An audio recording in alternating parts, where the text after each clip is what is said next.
দেখো আমরা করব 19 দাগের একটা আমরা এখন করব কি বলছে, একটি ঘড়ির ঘন্টার কাঁটা ও মিনিটের কাঁটার গতিবেগের অনুপাত কত। তার মানে দেখো ঘড়িটা যা আছে, ঘড়িটির ঘন্টার কাঁটা কতটুকু ঘোরে আর মিনিটের কাঁটা কতটুকু ঘোরে সেটা বার করতে হবে। তাহলে দেখো ঘড়ির কাঁটা কী হচ্ছে, দেখো একটা ঘড়ি ধরুন, এখানে একটা ঘড়ি এঁকে নিলাম।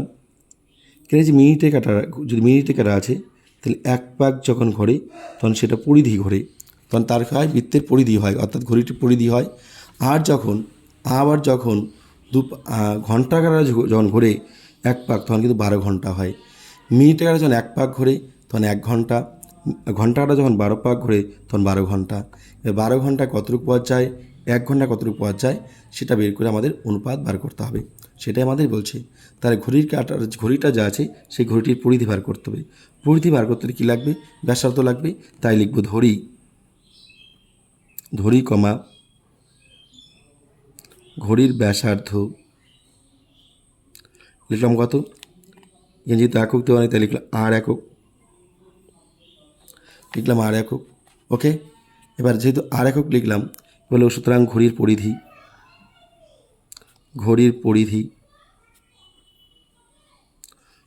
কত হবে, 2 পাই আর একক। আমাদের জানি বৃত্তের পরিধি 2 পাই আর একক। এবার বৃত্তের পরিধি মানে হচ্ছে ঘড়িটির পরিধি। এবার ঘড়িটি একটি বৃত্তাকার। এবার কী লিখব, ঘন্টার কাঁটা। তাহলে কী লিখব, ঘন্টার কাঁটা কত সময় লাগে সেটা বার করবো। লিখব ঘন্টার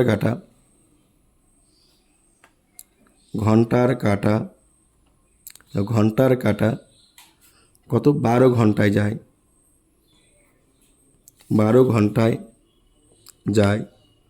2 পাই আর একক। এবার দেখো ঘন্টাটা যায় 12 ঘন্টায়, 2 পাই আর একক। এবার 1 ঘন্টায় ঘন্টার কাঁটা 1 ঘন্টায় যায় কত যাবে, 2 পাই আর বাই কত, 12 একক। এবার মিনিটের কাঁটা, ঘন্টাটা গেল, সে মিনিটের কাঁটা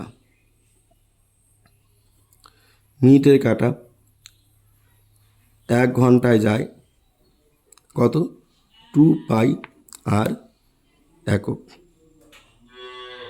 2 পাই আর একক, কেন 2 পাই আর একক হবে 1 ঘন্টায়, কারণ ঘন্টার কাঁটা যখন একটা পাক ঘোরে তখন কিন্তু 1 ঘন্টা সময় হয়, তখন কিন্তু 1 ঘন্টা হয়।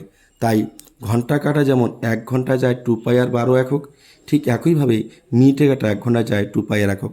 এবার তাদের কি আসবে, গতিবেগের অনুপাত। সুতরাং তাদের গতিবেগের কি আসবে, অনুপাত। তাহলে গতিবেগের অনুপাত কি আসবে, দেখো এদিকে আছে, প্রথমে আছে 2 পাই আর 12, অনুপাত কত আসবে, 2 পাই আর। এবার তোমরা ভালো করে লক্ষ্য করো, সমান 2 পাই আর 2 পাই যদি বাদ দেই কেন থাকছে কত, 1/12 কত থাকছে 1। এবার আমরা প্রত্যেকেই জানি যে অনুপাত অঙ্কে যদি কখনো বাই থাকে তাহলে সেই বাই নামক বাইটা কী করতে হয়, নিচে সমান দুপাশে গুণ করতে হয়। 1/12 কেন কত 12 গুণ করবো, আর 1 গুণন আমরা কত দেবো, 12 দেবো, মাসে অনুপাত দেবো। এটা কী হবে, অনুপাত হবে। 1/12 সাথে 12 গুণন অনুপাত 1 গুণ কত হবে, 12। অর্থাৎ এই যে 12টা নিচে আছে বলে এই 12টা আমরা দুপাশেই কিন্তু গুণ করব। 12টা নিচে আছে বলে 12টা দুপাশেই গুণ করব।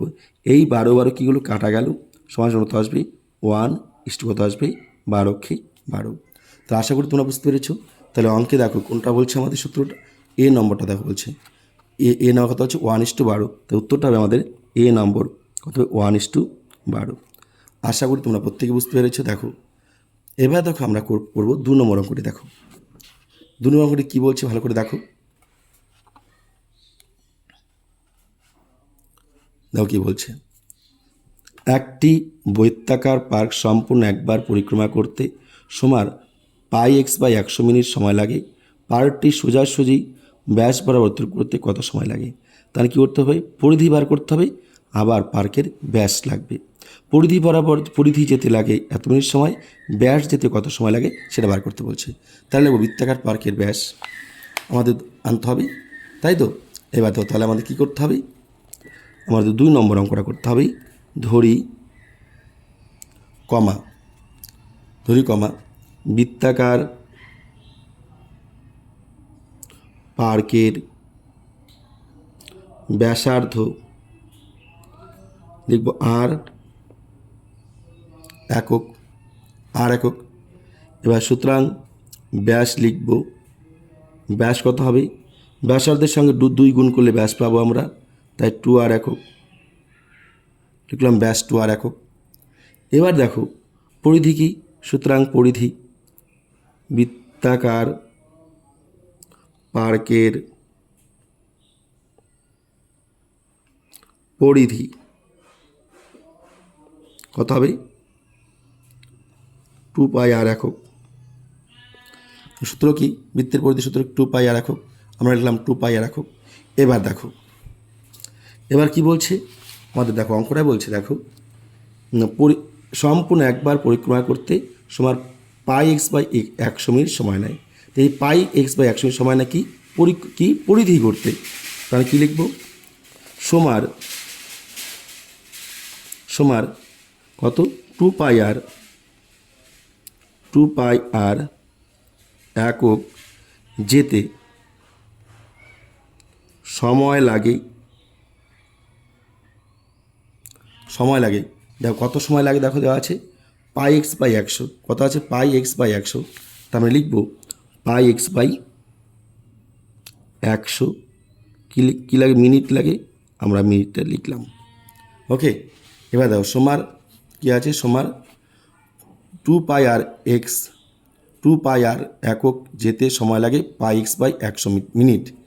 এবার সমার 1 একক যেতে সময় লাগে কত লাগবে, এই যে πx/100, এইখানে দেখো কত আছে 2πr, তাই এটা কী হবে, কম হবে, তাই এটা ভাগ হয়ে যাবে, এই 2πrটা আসবে কোথায়, নিচে 2πr, তাহলে πx/100, এই 2πrটা কোথায় আসবে, নিচে আসবে, মিনিট। এবার সুতরাং সমার কত, ব্যাস কত আছে 2r, বা 2r একক যেতে সময় লাগে, দেখো এবার কী হবে, তাহলে এই যে πxটা আমরা লিখেছি, πx গুণন 2 কী হবে, 2r বাই কত হবে, 100 গুণন 2πr একক। দেখো ভালো করে একটু লক্ষ্য করো, তাহলে সমার 2πr একক যেতে সময় লাগে πx/100 মিনিট, তাহলে 1 একক যেতে সময় কম লাগবে, তাই এটা ভাগ হয়ে যাবে, তাই 2πr নিচে চলে আসলো। এবার 2r হচ্ছে কি, ব্যাস, তাই 2r যেতে সময় বেশি লাগে, তাই 2rটা কি গুণ হয়ে গেল। আশা করি তোমরা বুঝতে পেরেছো। এবার দেখো এই যেখানে এই পাই কেটে দিলাম, এই আর কেটে দিলাম, 2 কেটে দিলাম, তাহলে অবশিষ্ট কত থাকছে, দেখো অবশিষ্ট থাকছে আমাদের ওপরে x, নিচে কত থাকছে 100, ওপরে x নিচে কত থাকছে 100, তাহলে উপরে যদি x থাকে, নিচে যদি 100 থাকে, তাহলে আমার উত্তরটা কী দাঁড়াবে, দেখো কত নম্বর অপশন দাঁড়াচ্ছে উত্তর, দেখো x/100 বি নম্বরটা থাকছে, কত নম্বর অপশন থাকছে, দেখো বি নম্বর, তার মানে আমরা উত্তর লিখব কি, বি নম্বর, কি x/100 মিনিট। তাহলে আশা করি শিক্ষার্থী বন্ধুরা তোমরা পুরো অঙ্কটাই বুঝতে পেরেছো। তাহলে এরকমভাবে তোমরা অঙ্কগুলো করবে, দেখবে তোমাদের কোথাও সমস্যা থাকবে না। যদি তোমাদের অঙ্কগুলি ভালো লেগে থাকে তোমরা অবশ্যই লাইক করবে, কমেন্ট করবে এবং তোমরা অবশ্যই শেয়ারটাও করে দেবে। দেখো পুরোটা দেখে না একবার, এবার যদি কোথাও দেখো সমস্যা হয়ে থাকে তোমরা অবশ্যই প্রশ্ন করবে। এবার চলো আমরা তারপরে অঙ্কতে যাচ্ছি। এবার দেখো কত নম্বর অঙ্ক হবে, এবার আমরা করব 3 নম্বর অঙ্কটি। দেখো 3 নম্বর অঙ্কটি কী বলছে, দেখো বলছি একটি বৃত্ত একটি বর্গক্ষেত্র অন্তর্লিখিত, তাহলে একটি বৃত্ত একটি বর্গক্ষেত্র অন্তর্লিখিত, তাহলে একটা বর্গক্ষেত্র অঙ্ক করে নিচ্ছি। দেখো একটা বর্গক্ষেত্র অঙ্কন করে নিলাম।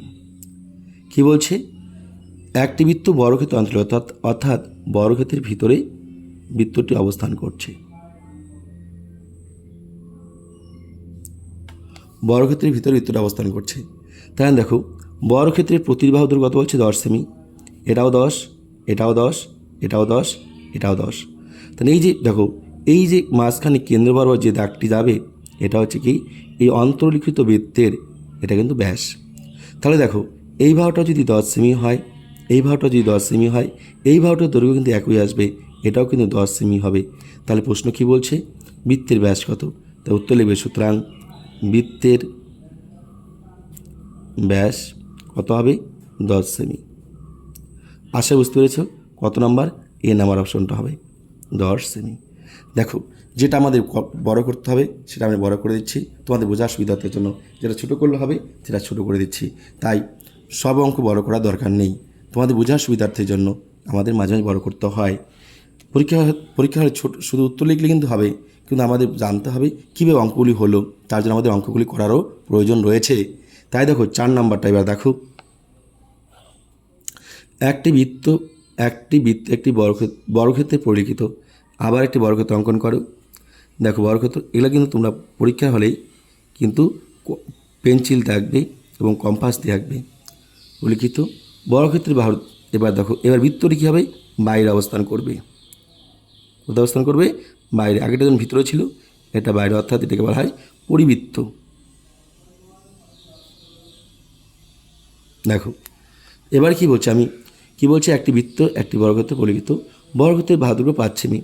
তো এটা হচ্ছে 5 সেমি, এটাও 5 সেমি, এটাও 5 সেমি, এটাও 5 সেমি।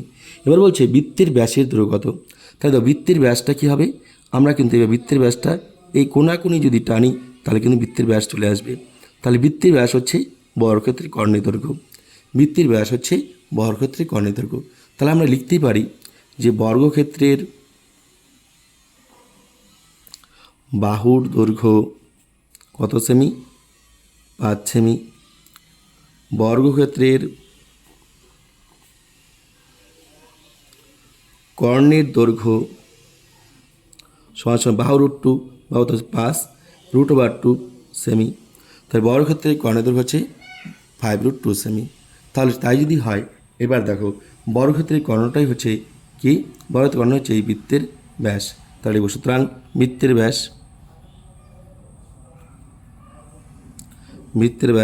5√2 সেমি। আশা করি তোমাদের বুঝতে কারো অসুবিধা নেই, তোমরা প্রত্যেকে অঙ্ক বুঝতে পেরেছ। এবার চলো 5 নম্বর অঙ্কটি কী বলছে। তো 5 নম্বর অঙ্কটি কী বলছে দেখো, একটি বৃত্তাকার, কী বলছে, একটি বৃত্তাকার, দেখো একটি বৃত্তাকার বলয়, আমি একটু এগিয়ে নিয়ে আসছি। দেখো কী বলছে, একটি বৃত্তাকার বলয় 5 সেমি চওড়া, বৃত্তের বহির্ব্যাসের দৈর্ঘ্য অন্তঃব্যাসার্ধের দৈর্ঘ্যের অন্তর 5 সেমি, 2.5 সেমি, 10 সেমি, কোনোটি নয়। তাহলে দেখো আমি একটা বৃত্ত আঁকছি। আশা করি দেখতে পাচ্ছ, একটা বৃত্ত এঁকে নিলাম। এই বৃত্তটা যে আঁকা হলো, এই যে বৃত্তটি যে আঁকা হলো, এই বৃত্তটি কিন্তু আবার ভিতরে একটা বৃত্ত আছে। দেখো এই বৃত্ত আঁকলাম, এই যেখান থেকে এটা হচ্ছে 5 সেমি চওড়া বলছে। এবার এখান থেকে দেখো কেন্দ্র থেকে এই বাইরের বৃত্তের পরিধি পর্যন্ত এটা বলছে হচ্ছে বহিঃব্যাসার্ধ। আর এই বৃত্তের কেন্দ্র থেকে এই যে ভিতরের যে বৃত্তটা পরিধিটা আছে, এটা হচ্ছে অন্তর্ব্যাসার্ধ। তাহলে আমাদের প্রশ্ন কি বলছে, বৃত্তের বহিঃব্যাসার্ধের দৈর্ঘ্য ও অন্তর্ব্যাসার্ধের অন্তর কত? তাহলে অন্তর যদি বের করতে চাই আমাদের লাগবে বড় হাতের আর বিয়োগ ছোট হাতের আর। বড় হাতের আর বিয়োগ ছোট হাতের আর যদি হয়, তাহলে বড় হাতের আর বিয়োগ ছোট হাতের আর সমান কত হবে? 5 সেমি হবে। কত হবে? 5 সেমি। কেন 5 সেমি হবে? কারণ দেখো এইটুকু চওড়া হচ্ছে 5 সেমি, এটা হচ্ছে চওড়া 5 সেমি। তাহলে আমরা যদি এইখান থেকে এইটুকু যদি বাদ দেই, এখান থেকে দেখো এটাও ব্যাস, এটা ব্যাসার্ধ, এইটুকু ব্যাসার্ধ। এবার দেখো আমাদের এইখান থেকে যদি এইটুকু থাকে, তাহলে এইটুকু আর এইটুকু কিন্তু সমান। তাহলে এইখান থেকে এই যেটুকু যদি আমি বাদ দিয়ে দিই, থাকছে কত? 5 সেমি। তাই উত্তরটা আসবে কত? 5 সেমি।